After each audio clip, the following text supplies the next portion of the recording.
And welcome to Taking the Tradition On. We are here in series 7 of Taking the Tradition On, and our theme is Archetypes Unlocked. And tonight we're going to be exploring the dying and rising god. As ever, we are here for about an hour of conversation, discussion, and storytelling, where we take a deep dive into one archetype and explore it, and get to know the storyteller who's chosen that archetype a little bit better as well. As always, I would like to thank my amazing patrons for being on this journey with me. You are, each and every one of you, adorable, wonderful, lovely people who make this happen, make it possible for me to do this. And if you'd like to join my patrons, it's very easy to just go into Patreon, look for Taking the Tradition On, and we'd love to welcome you to the gang. You'd be very welcome. So this evening, for this session, my guest is Amelia Ace Armande. Now, Amelia is somebody that I've had the pleasure to know for quite a long time now. They began as an actor, performer, director, highly skilled in all of those areas, and then discovered storytelling. Branched out into that, bringing all of their skills into this new arena, really embracing the folklore and the traditional side of it. They've been working alongside me and alongside Shona Lee. They are one of our mentors for the Step Up Commission, play a brilliant role in that. They're also a non-binary storyteller and a real champion for queer folk tales and mythology. And that's definitely, I think, going to be part of what we're exploring tonight. They've told stories in all kinds of places, including in the wonderful Xanthe Gresham's online goddess lounge, and they've shared tales of transformation at Trans Pride in Brighton, where they also nearby run Ropetackle Storytelling Club, which is just a venue for really bringing on new tellers and celebrating more experienced tellers, and has been a real part of their journey in developing as a storyteller, hosting storytelling spaces, and emceeing, holding that space and curating a programme of tales and stories. So tonight they are going to be exploring the dying and the rising god in many, many forms, and I can't wait to get stuck in. So please put your virtual hands together for the very marvellous Amelia Ace Armande. Welcome, welcome, welcome. Whoop, whoop, whoop, whoop, whoop. Thank you so much. Oh, it's a pleasure to be here. It's so nice to be chatting with you. It's Well, lovely. it's very nice to share this space with you. And I have to say, I'm quite excited by the archetype that you have chosen. You've definitely decided to go full on in there. Let's just take some small little archetype that hasn't got like massive repercussions, dig No, into the big mythology and guns. religion of every country in the world. Yeah, so we've got an Well, hour. We're going to have to be okay. fairly speedy. We're gonna look at just the tip of the iceberg of this, I think. But I think so. So I mean, you came up with this archetype pretty quickly. I invited you to come and I really wanted you to come and be my guest. I said, what archetype do you want to look at? Straight away, this is what you came up with. So I'm yeah. really interested to know why this and what it means to you, and why it's such a pillar of your storytelling. Mm. Yeah, the dying and rising god as an archetype is something that it turns out I keep coming back to. One of my first big stories that kind of went out to the wider community with Xanthe's Goddess Lounge was the story of Inanna's descent and return from the Underworld, and Dionysus has been the big story that I've been taking around to lots of different clubs and theatres for, oh gosh, at least a year now, probably more than that. And The more stories that I've been gathering as I've been collecting queer folklore and mythology and legend, the more this rising and dying motif has been coming back to me, and it's something that really speaks to me. And I think maybe part of that also is I was raised Catholic. I am not anymore, but absolutely Jesus fits in the dying and rising God tradition Oh there, and yes. so And when we're recording this, so the night that we're recording it in April, yeah. 2026. So we've just had Easter, we've just had the spring equinox. So Persephone has just come back to the land, and it's been a really, this particular year in Britain, it was literally kind of spring came overnight. I mean, Oh my quite gosh. often it comes really creeps in slowly. We had rain, darkness, rain, darkness, rain, darkness. The spring equinox came, the sun came out, and the flowers went woof. And then literally this year, I think like spring has come overnight, and it's really coincided with the equinox and Easter, and it's been a real line in the sand, like we've really felt that rising God at this Yeah, particular moment absolutely. when we're recording it. It's been very thematic. Now is the time to be talking about dying and rising gods. Absolutely, absolutely. Yeah.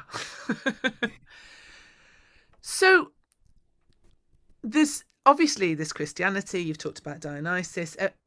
Do you want to tell us a little bit of story to get us started? Do you want to focus on and hone in on one of those stories Yeah. just to start us off? Um, so you will have heard this recently. I am sorry, Amy, but No, I'll. I want to hear it again. Yeah, so I've been very lucky. So I run a storytelling club in Bishop's Castle, Blast, and Amelia came and did Dionysus at the last one of our season, which was perfect, which actually was on the spring equinox It was. itself. So it was perfect. So I'm very very happy to hear it again.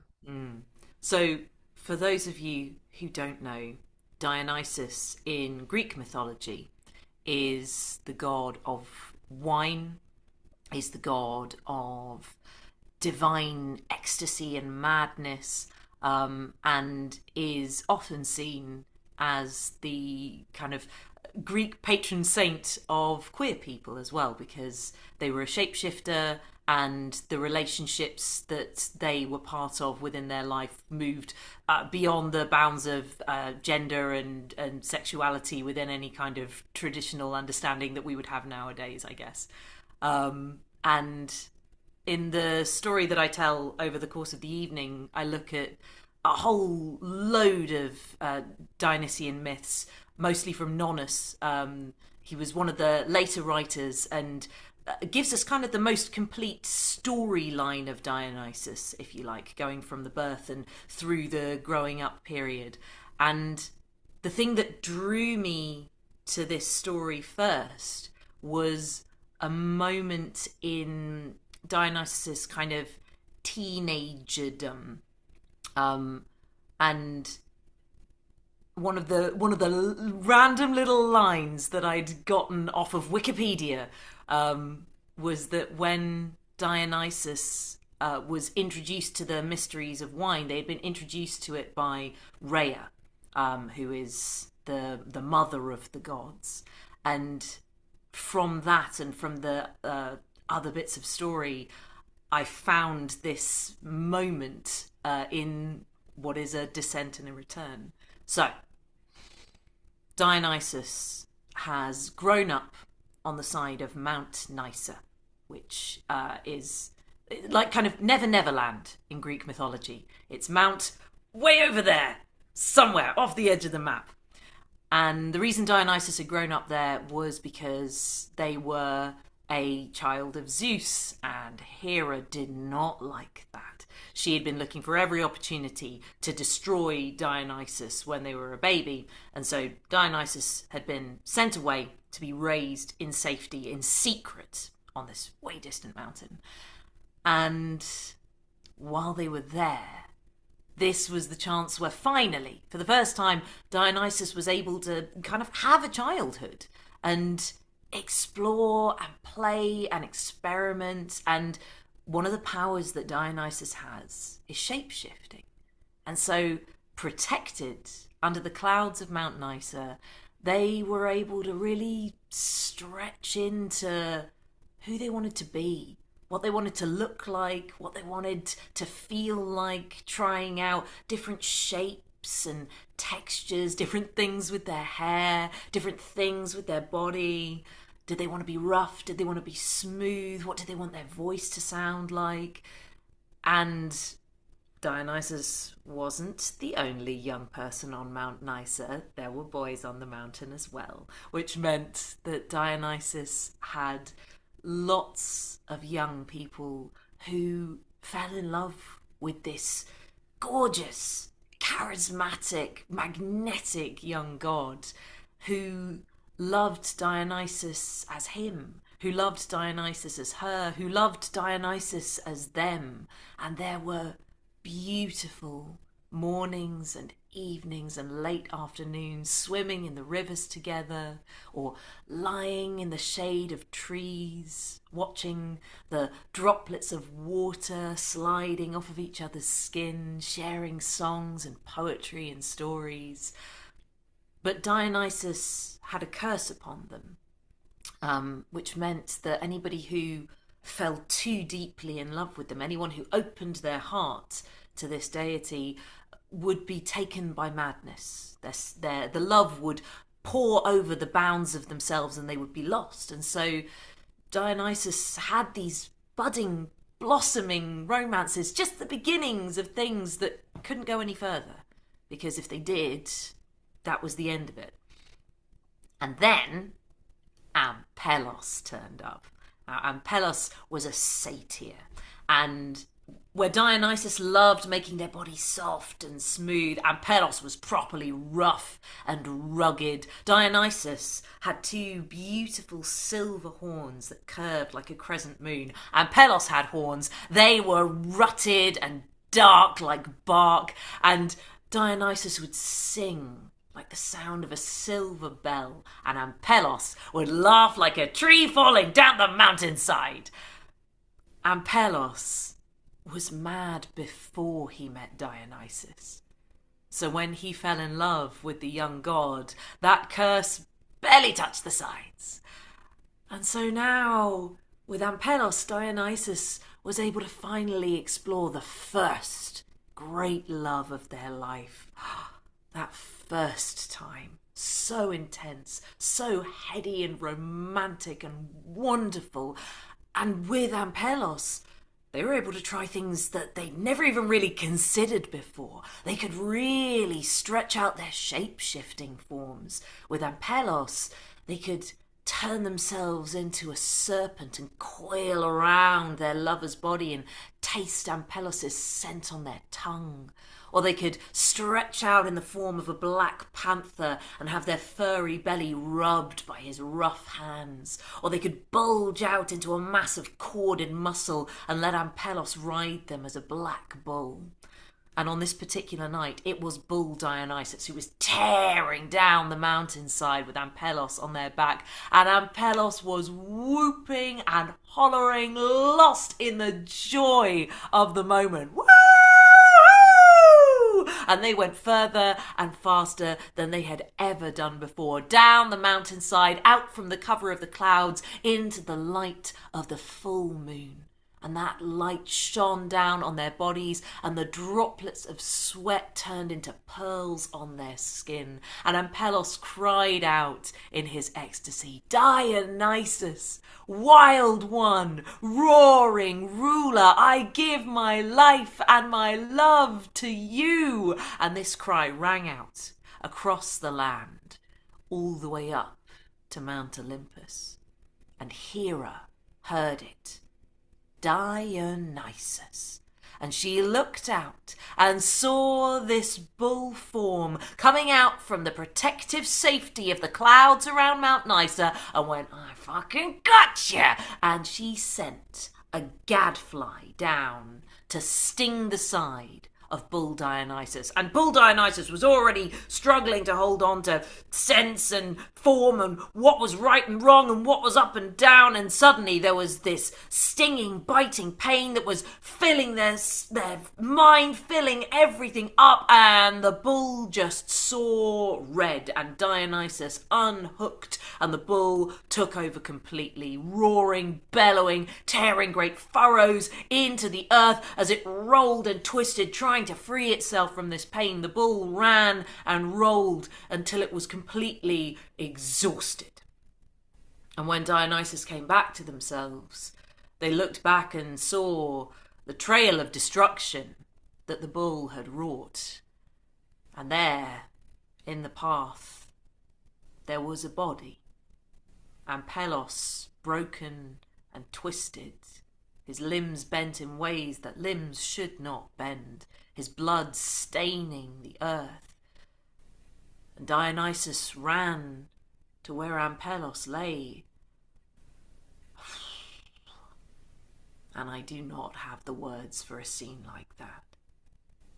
They tried to do what they could to rescue, to mend, to fix, and Ampelos, with the blood bubbling through their broken teeth, reached up and cupped the young god's cheek. Honey, don't cry. What a ride! What a love I have had with you, Dionysus, king of my heart. I give you my life, my love, and my death. This is my body, broken for you. And so saying, Ampelos died in Dionysus's arms. But Dionysus is a god. Dionysus has power. They could fix this. They could bring Ampelos back, right? Dionysus has power. Not the power of healing, not the power of restoration like that.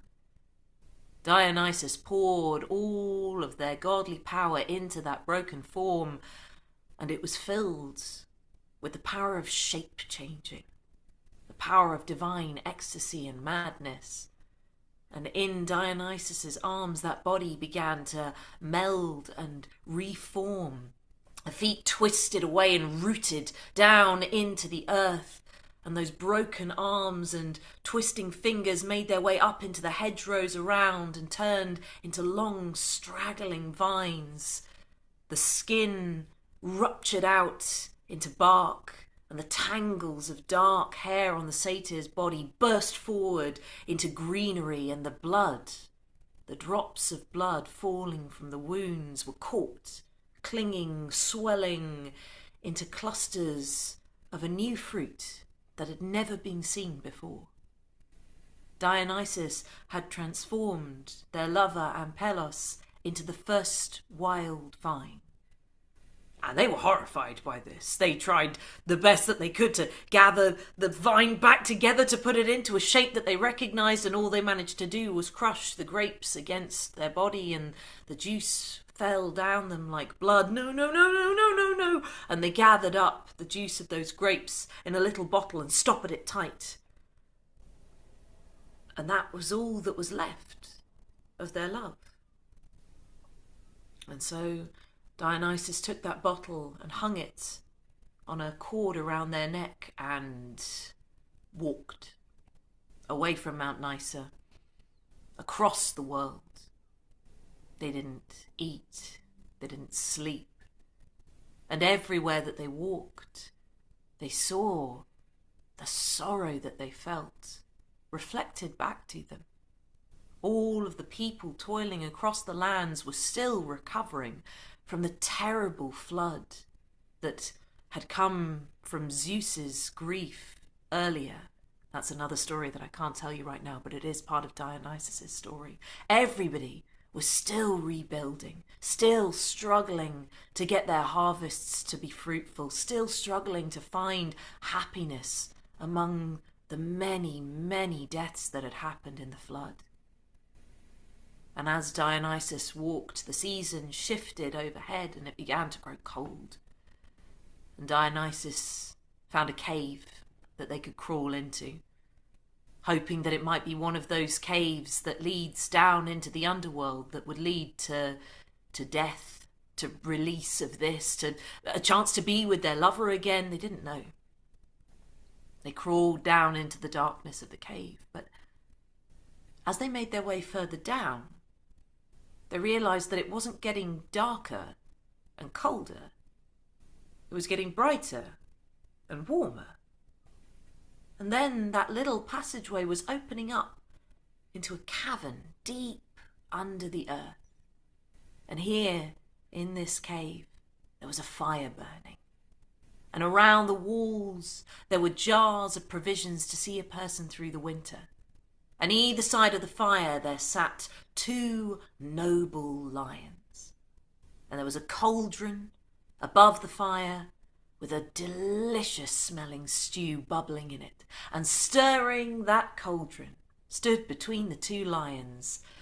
There was a goddess, older than the stars, Rhea, the mother of the gods, Dionysus's fairy godmother. And Rhea looked up at the young god, and her face crinkled up into a smile. "Dionysus, my lovely grandchild, I was wondering when you were going to come and visit. Come. Warm yourself by the fire. Look at you, you're skin and bone. What have you been eating? Have some soup, you'll feel much better." And Dionysus allowed themselves to be led to the fire, and they were given a bowl of warm soup, and they ate it. And Rhea was right. This stew was amazing. It did make everything feel much better. And as Rhea looked across the fire at her grandchild, she saw the bottle around Dionysus's neck. "My child, you carry a heavy burden." Dionysus hunched their shoulders in. "It's nothing, it's fine." "My dear one, pain is never nothing." And Dionysus looked up and said, "Well, it's not like I can do anything about it. It's done now. It's in the past." And Rhea nodded and said, "Yes, what's done is done. And it is good that you have walked with your pain, that you have carried it with you and given it time to rest and mellow, so that when you return to it, it will be transformed into something quite different." And she held out her hand and said, "Child, would you unstopper your heart for me? Would you let your grief breathe?" And Dionysus took the bottle from their neck, and they unstoppered it, and it seemed as though a heavenly perfume suddenly filled that cavern, and a spirit was dancing at the neck of the bottle, a holy spirit that laughed with a laugh like a tree falling down a mountainside.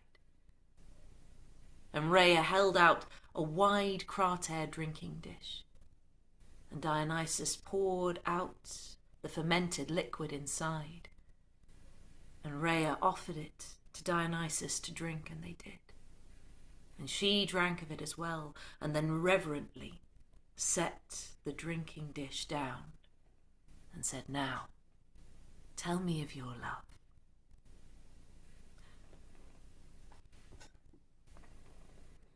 Oh, beautiful. Thank you.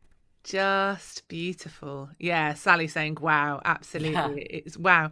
And there's so much in that story that, I mean, and it's, I think a lot of the Greek stories do that, don't they? They have, they're so old, but they're so connected to our heart. And like humans haven't changed. No. People just haven't changed. And I think, and also coming from that culture, I think stories have always been about people and all the different sides of people. And those stories were written down in a time when actually, you know, love was regarded in a very different way. That's only really coming back now. So we've had generations and generations of the people who write things down, just tidying them up a little bit. Yes. Certainly within the Western canon. Yes, making them appropriate for, you know, people's ears, and particularly women, you know, who couldn't possibly cope with that sort of thing. Oh gosh, yes. Think of the children. I know. So, and that pendulum now is turning back. So I can see lots of reasons why you would go back to Greek stories. I mean, because they are just powerful of so many things. Yeah, Sally's going, yeah, don't frighten the horses. Oh, that's great. Oh. I have to, Dionysus, I mean, isn't one of those stories that I knew very much about until I heard you tell it. I really hadn't realised that they were a shapeshifter. And that was part of their whole existence, was that sometimes they were a woman, sometimes they were a man, sometimes they were young, sometimes they were old, sometimes they were an animal or a flower or a tree. Yeah, and a yeah, real yeah. kind of, but that is the thing, is that I think if you're going to look for non-binary stories, that one of the first places you go to are divine spirits, because how can divinity be encapsulated into one thing? You know, Yeah. you can't hold divinity in one vessel. It's like, Oh, and I oh, think particularly with like you get some sort of deity figures that fit very much within, like, oh, this is the color that we're working within here. But then you also get things like Dionysus, where it's like, oh, what we're talking about here is change. What we're talking about here is difference and movement and things that transition. And so of course you're going to have deities and magical figures that are moving between so many different forms, because that is the representation of the theme that they're embodying. yeah, and I mean, Sally's saying, are they not just life in all its forms? Well, yes, Yeah. exactly. And then we are splintered off parts of that. So if they're embodying lots of different forms of life, it's only natural that we're going to as well. But I mean, obviously, Yeah. different cultures and different times see that in very different ways. So with Dionysus is not, I mean, like, because, you know, I hear Dionysus, it wasn't a story I was particularly familiar with. I think of the Bacchus, yeah, the horns, Yeah. being out in the mountainside, getting ridiculously drunk, Getting lots of wasted, satties and having a good parties. time. Yeah. Kind of, you know, anything goes because we'll all have forgotten in the morning. Hooray, party time. And I think of the madness side of it rather than the healing side, and Yeah. the gentleness and the mellowness and the maturing, which is also very, very much part of Dionysus. But I Yeah. also wouldn't have thought of Dionysus as the dying and rising god. So you've told us part of the dying and the rising, but of Ampelus, not of Dionysus. Does Dionysus Well, so themselves this is also? this is where Ampelos dies. Dionysus, in their grief, goes into the underworld, meets with And that's where Rhea, they meet Rhea. So comes that is, and back then out with the gift of wine. That, like, it's in this place that they have learned the mysteries of wine, that they have discovered what it is. And I think it's such a lovely, for me, flip side of that kind of, the wild hedonism that we associate with the kind of topside Dionysus. But it also links in with the process of how wine is made, that if you're going to make something potent like this, it needs to go and be hidden down in the dark for a long time and get a bit funky, and then when it comes out the other side, the funk is good. and this is it. And Dionysus, it is with the season. So it is the harvest in the autumn. It is then the sleeping and the reflection and the maturing and the slow maturing and the slow wisdom and digesting, and then surfacing in the spring. And obviously they then go and do quite a bit of partying, I believe, in the spring. Oh yes, You know, there is there's a lot going on. and now I'm alive again, hurrah, Yeah, is absolutely. is definitely part of Dionysus's story. And in certainly in the version that I'm looking at, Dionysus's mum is Persephone, and so you have again that cyclical going into the underworld, coming back out, bringing the fecundity back to the world. So there's like a lineage there that Dionysus is tapping into, that absolutely people at the time would have known and recognized.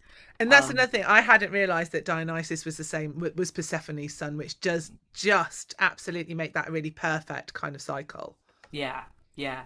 And then, of course, Dionysus, certainly the writings that we have about Dionysus, become inspirations, and sometimes are kind of lifted almost wholesale for the writings in the mythic story around Jesus. That where Dionysus is the vine, Jesus is saying, I am the new vine. And this was written at the time. It was being written for people who understood the Dionysian myth. And it's going, it's a bit like that. That's what we're trying to do here with this new religion. If you recognize Dionysus, you'll recognize this. Like you can hear, even in that little section I had, this is my body broken for you. I've taken some of the Christian motifs that actually in some places were taken from Dionysian plays and texts first and moved into the early Christian writings as this transfer of understanding that Jesus was doing the same function religiously of going down into death, of bringing back power for the people that believed in him. And blood and wine have always been associated, and that potency is lifeblood. Yeah. Everything that is embodied in blood, and this wonderful liquid that powers our bodies, that passes from one generation to the next, that kind of carries so much memory and heart and love. And but blood is it is our lifeblood, isn't it? And so when that is associated with wine, and again, wine has those qualities. It has those qualities of memory, of life, of rejuvenation. Yeah, and absolutely, communion in the Greek church is wine. And that's a straight thing from Dionysus to Jesus, that connection between blood and wine. And I think that's gone into other cultures as well. I don't think that's just Christian and Greek, the ancient Greek myths. I think that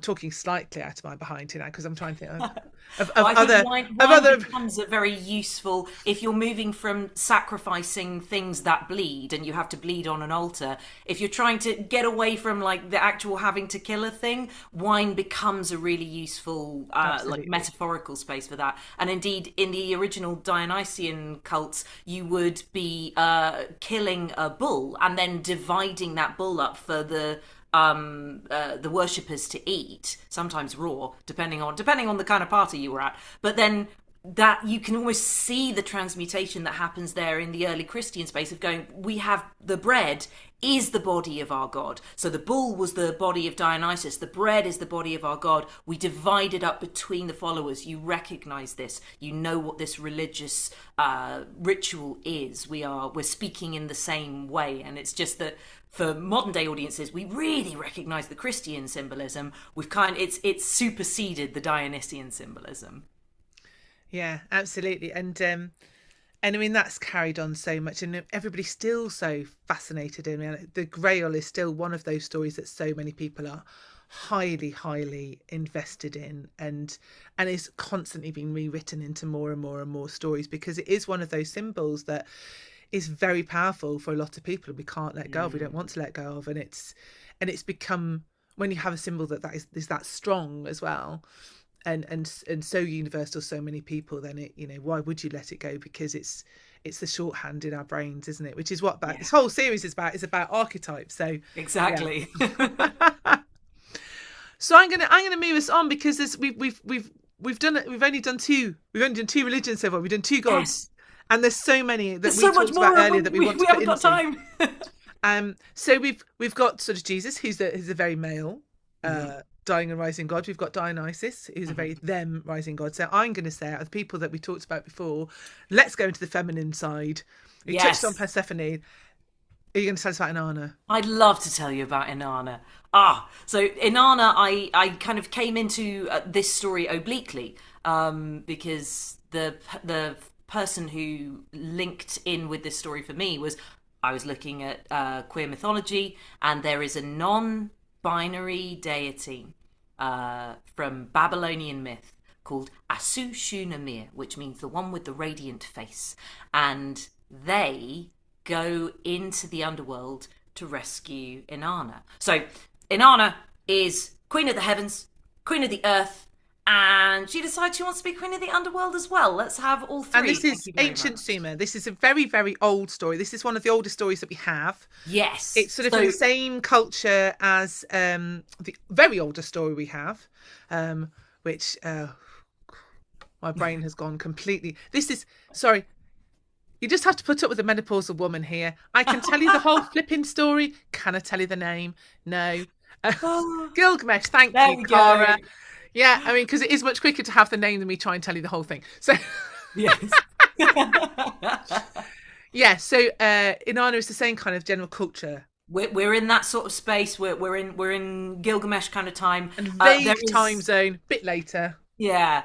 Well, so there's two versions of this story, actually. I imagine that some of the people who are watching will be aware of an Inanna story where she decides that she's going to go into the underworld, and she dresses herself up with all of her objects of power, and then there are 7 gates to get down into the throne room where her sister Ereshkigal is, and at every one she has to give up an item of her power. And so, she loses her weapons, she loses her armor, she loses her makeup.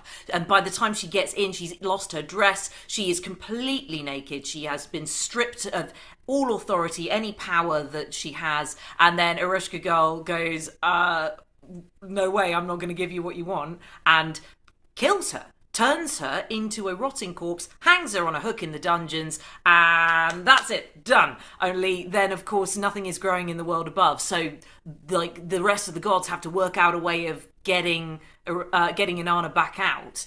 And Ereshkigal makes a decree that no man or woman, no god or mortal can rescue Inanna from the underworld. So they got to find a way around the terms and conditions.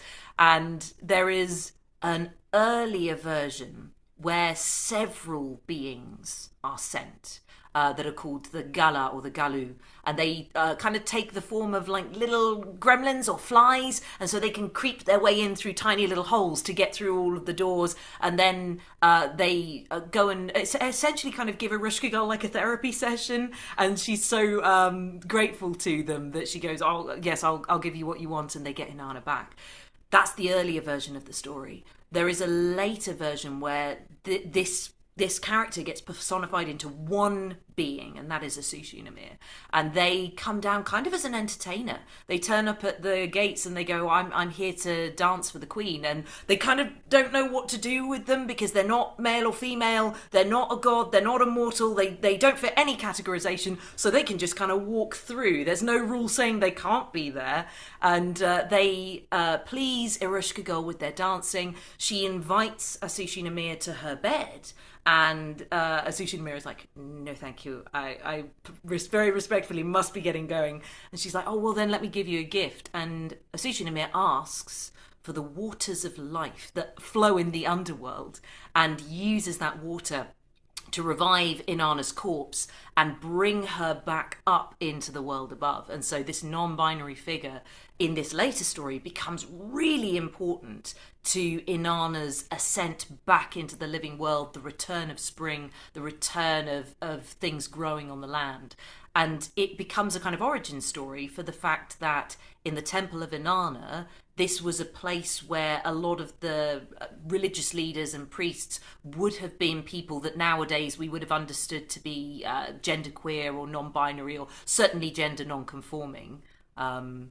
So that's a very, very potted version of a sushi. Very potted, but it's also that thing then of kind of that malleable gender space of being at the heart of everything, of being that balance point and the pivot point and the crux, because you've sort of got the masculines right out on one side and the feminines right out on one side, and there needs to be a give in the pivot to be able to hold those and to be able to balance it. And without that little bit of give, the whole system just falls apart. Yes, absolutely. And I think it's such an interesting symbol to have within Inanna's descent, that at the very beginning, all of the items of power that she's putting on her, not only are they symbols of royalty and magic, they're also very feminine symbols. Really feminine. They're oral gowns, makeup.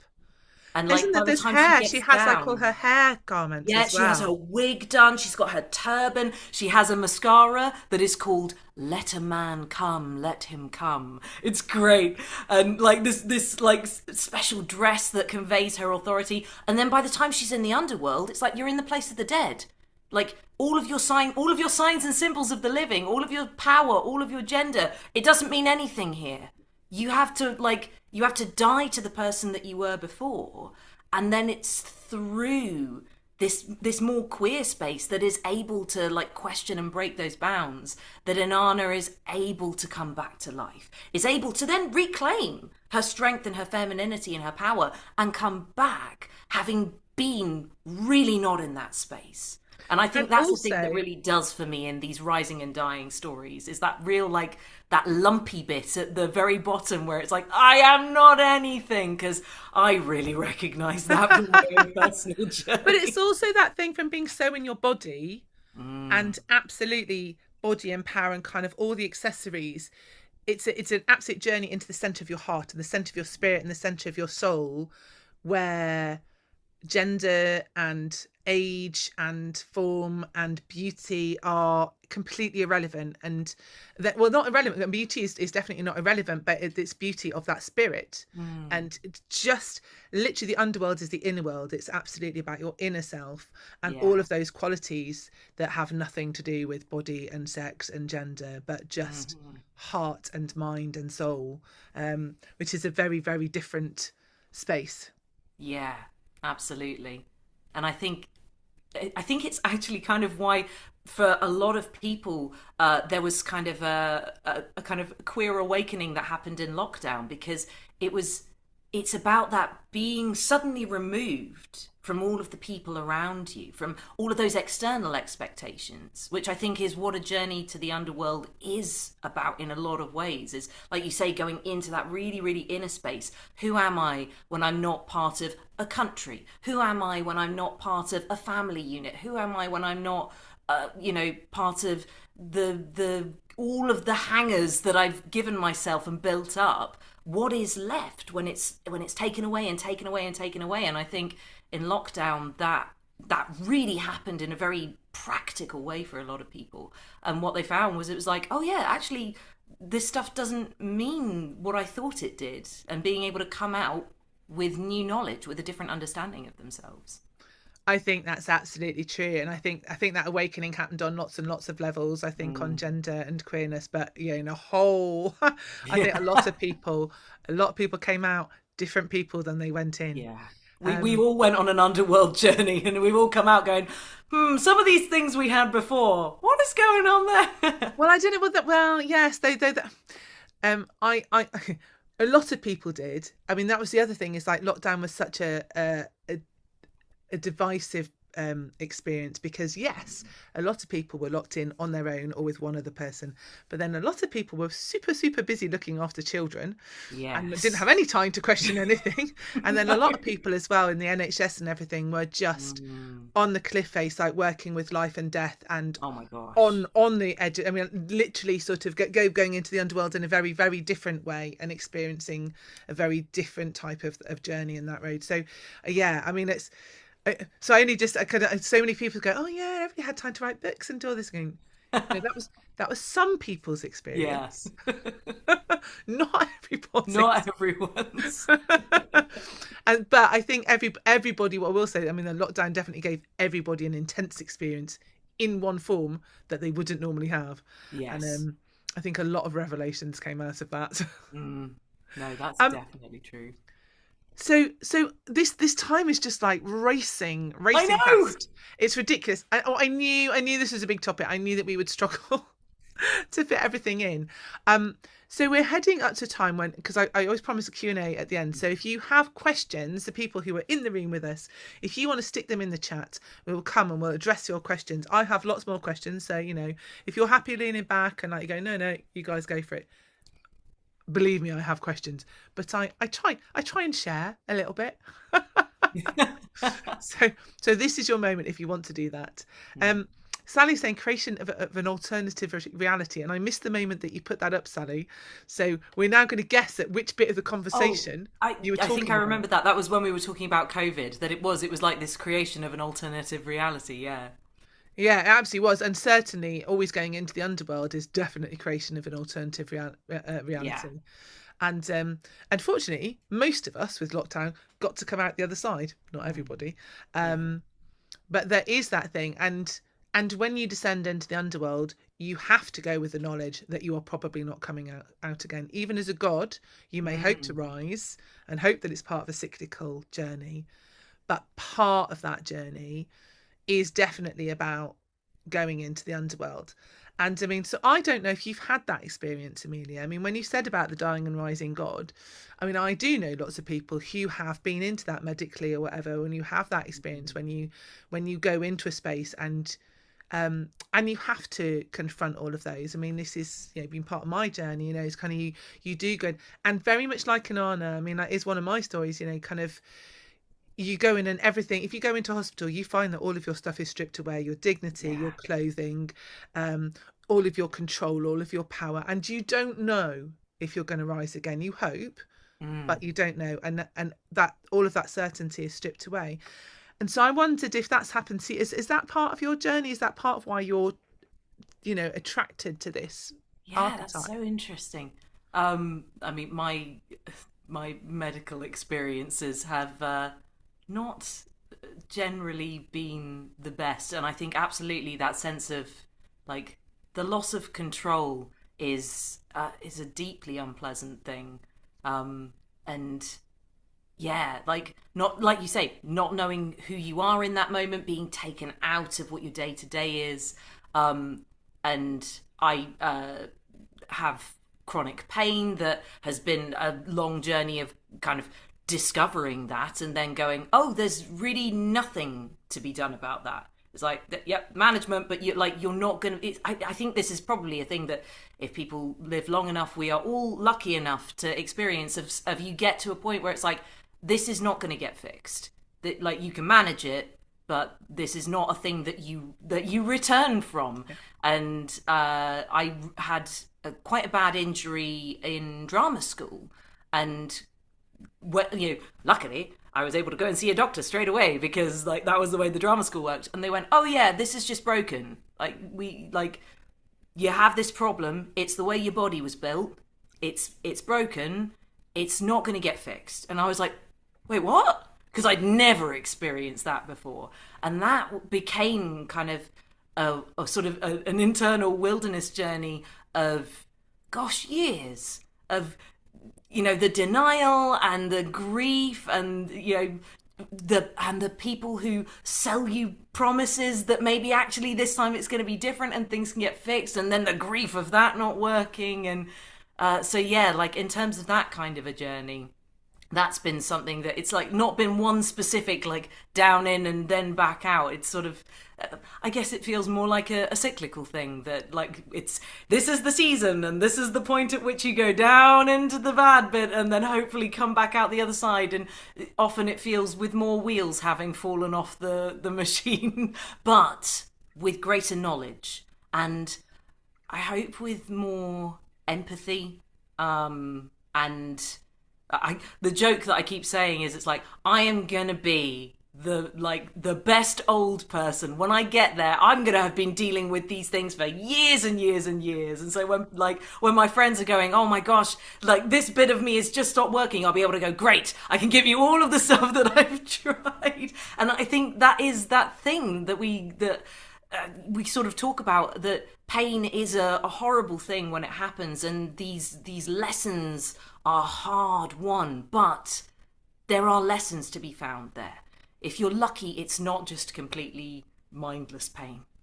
I think when you go on those journeys, and they are absolutely inner journeys. I mean, I think this is one of the reasons that every culture has this archetype and has the dying and the rising god, because it is something that we deal with. I mean, like all of us go on that inner journey. Some of us are lucky enough to come out again. Some of us don't make it. Even the first time, and maybe we do that journey more than once. But it is always a big journey. It is always really, really hard. You never know if you're going to come out on the other side. But when you do come out the other side, if you haven't grown, then you know what, you are going to get chucked straight back in, because that is why life does that to you. If you don't learn the lessons, it's going to keep happening to you. Exactly. But it's such an important, and like facing your mortality, having everything stripped away from you and finding what that core heart and center of yourself is, and discovering that strength that you can survive, and that you can, and even if you're still facing death, so you might not survive mortally, but you can how you manage that journey, and if you can find some grace and patience and strength and resilience and all of those things, if you can, you can, there's a lot that you can bring back out from the underworld. None of it is material, none of it is stuff you can hold in your hand, but it's absolutely. But it's bone deep and it's body deep, and you do bring that with you. And I think that's such an important thing, but having these stories on the journey, I think, is just massively important. And and that's something that I really find all the time, is that people quite often ask me for stories to tell at funerals, and I think that's really difficult. And I always say, tell a story about that person or something that they loved. Like, that is not the time to tell stories about death. Yeah. You need to tell stories about death when everybody's really vibrant and really alive. You need to tell those stories to children. You know, you need to tell these myths to children, because what you need to have a toolkit as early on in life as possible, so that you have those stories that you can choose that take you through those paces. And if somebody if somebody tries to give you those stories at the point they think you need them, it's patronising. It's like, I'm living this story. Thank you very much. Yeah, I don't need you to tell me this. Thank you.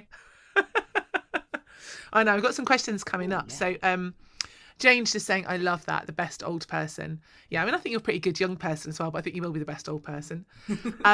Helene's saying, I just want to ask how you see the part of Dionysus that is ecstasy and letting go.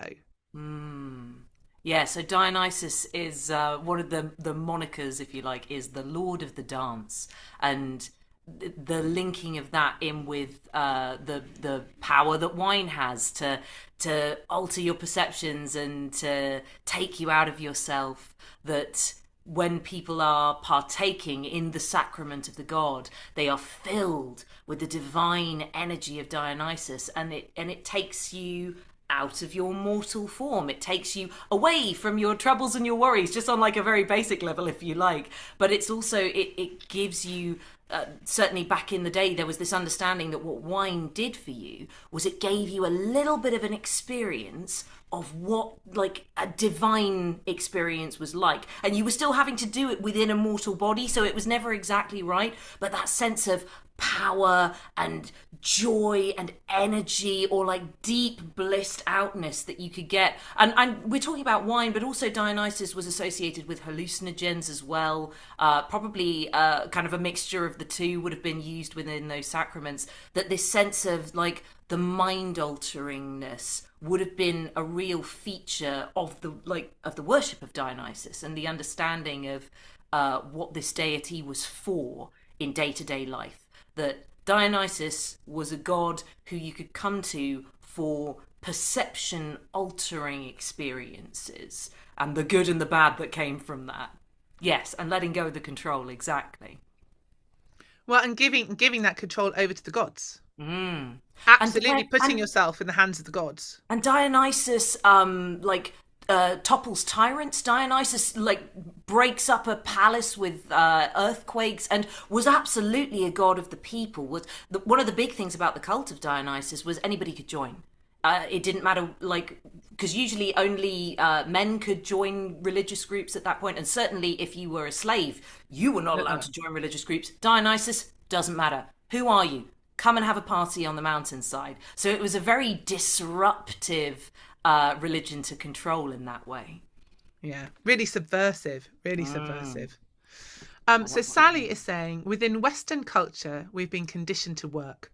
When we come to redundancy or retirement, we have to recreate ourselves in order to survive. Some struggle to do that, and so do not regenerate themselves. Yeah. No, it's and that's true. And it is. It's we have all of these periods in life where we do have to reinvent ourselves. Yeah. I think this is a bit of obviously an override thing, but I think women do find it easier because we are trained to do it all our lives. I think there's a lot of constant reinvention with women of kind of those roles tend to be stronger. So although men may become fathers, they kind of tend to work through it, and they have more of a linear path. Whereas, and this is changing, obviously this is changing, and which is good that there's more kind of stepping in and out, but traditionally women have been the caregivers, and we have the equipment for it. We're going to feed them. It's like, well, I'm all in favour. If you think about if you're a person who's giving birth, who gets pregnant, just the huge change that your body goes through. Exactly. In that. It's a big shaking of your identity, and then you come out the other side indelibly changed. Absolutely. And this and obviously, as I said, with my brain, I'm now in the menopause. It's just like my personality is changing. It changes again. Indelible change, no coming back. all through, and every month, women go, just change through the month. Like our hormones are different day to day, and men are on more of an even keel. And then it's just different, isn't it? So it's different things. But I think, not all men have been prepared for it. So if you've been having to deal with change all of your life, it's like, oh gosh, this is one more reinvention. If you've been able to be on a fairly even keel and then suddenly there's this massive, massive life change, I think that's a big ask. Yeah. Because we do change as we get older, and like maybe it's a little bit harder to deal with those changes and things as you get older. So and I think you've also got an interesting thing here. Certainly, I want to say in like the Western world, I don't know exactly how true that is. Maybe it's a more universal thing at the moment as to how we're socialized according to gender. That it's sort of more acceptable for women to have groups of friends and communities, and like more encouraged for men to deal with things on their own. And one of the big things that you get on these underworld journeys is it is an internal journey. It is a journey that you do alone in that sense. But Inanna has someone who comes and rescues her. Dionysus has a grandmother figure who gives them access to these greater mysteries. If you don't have community to return to, it's like if you don't have people who can see you in the depths and go, it's okay, like we're holding you here, we can give you the support you need, it's really hard to get back up out of that bit at the bottom. And so I think just on a fundamental level, if you've got strong community around you, it's easier to do those journeys than if you are a lone figure. It is definitely easier. And and if if you're somebody who's had a really strong career and all of your social life and everything is around that career, and your identity is invested in what your career is, and then you're not that person anymore. You're trying to, like, again, it's that being stripped away, isn't it? It's like, who am I if I'm not my job? Who am I? And that is, it's a major thing. Helen Ely is going, they also have different needs. I mean, everybody has different needs, but I think, but there are definitely, I think, certain life moments for men, women, genderqueer, just people, there's always going to be certain moments when you're asked to do that. And then you may have there's other points in your life where you just get this stuff thrown at you, yes. Yeah, like the door to the underworld is here, start walking, you may or may not come out on the other side. Sally's discovered her inner cunning woman in her retirement. Good, Sally. Great to know. So this is your last chance. If anybody has any questions, you need to nip in quickly, because we are rapidly coming up to the end. It is like we've been here for an hour now. It's gone so fast, Amelia. I can't believe it. Well, I know that we got a load of notes that we didn't quite get onto. Yeah. Like I say, tiny bit of the iceberg. It was always going to be just a glimpser, really, wasn't it? Just a glimpse and a little, There is so much here. I'll just to give you an idea of the other figures that I've been looking at around this. I mean, obviously we've got Osiris, who is a big figure within that. I really recommend going and looking at that mythology if you're interested to look at that more. I wanted to tell the story of Attis, who we haven't got time. I know. Go and have a look at that story. It's bonkers and just so much fun. Baal, again, is another figure who, this god who puts himself kind of in the underworld and then comes back out, and there are gods that die and come back within the Baal cycle. And I'm really interested in the dynamic between the Holly King and the Ivy King. We don't have a lot of story around them, but they are these cyclical figures who fight each other. One of them dies, they're reborn, they come back. I have not been able to find like any deeper, more consistent stories around them, but they feel to me like they fit within this space. Yeah, well, and there's also the Holly King and the Oak King, kind of which is a similar thing. Did I say Ivy King? God the Holly King and the Oak King. That's exactly what I meant. Ugh. It's fine. But yeah, absolutely, kind of those. So many things. But go away and look. And Amelia's around. Get in touch with Amelia. Amelia, how do people find you and what you were doing? How can you find me? I exist on Instagram as Theydy Amelia, Theydy Amelia. And I'm part of Ropetackle Storytellers, so if you contact Ropetackle Storytellers, you'll be able to get a message through to me that way. If email is more your speed, because not everyone's on Instagram.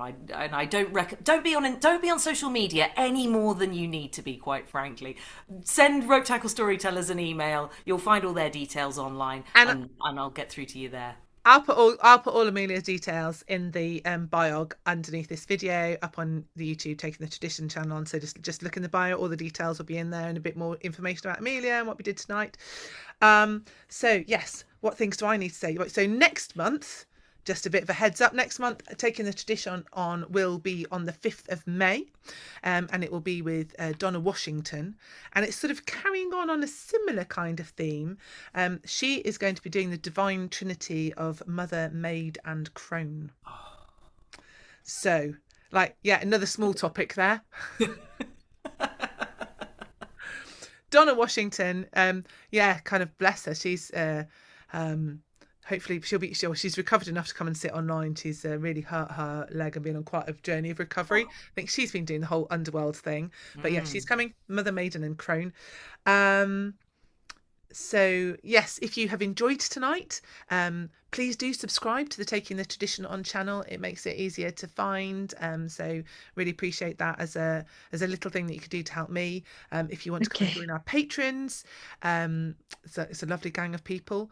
You can join as a free patron, and then you will definitely get the link sent to your email box, and knowledge of that. So you can just join that as free. If you don't do the Facebook thing, it's quite nice to have an alert. Obviously, if you want to join up and pay, that would be lovely, but not necessary. But for now, I just want to say thank you so much to everybody who's come and joined us live and made comments and all the questions that you've put up. Do hang around if you're here live. We'll finish recording, but we'll hang around for a little bit of chat afterwards, and you can put your cameras on in a moment. Not quite yet. But finishing up for the recording, thank you for everybody who is watching whenever, wherever you are. Thank you for popping in and sharing this space with us. That is amazing. It's a form of time travel that we can all kind of share this lovely hour together whenever you feel like doing it.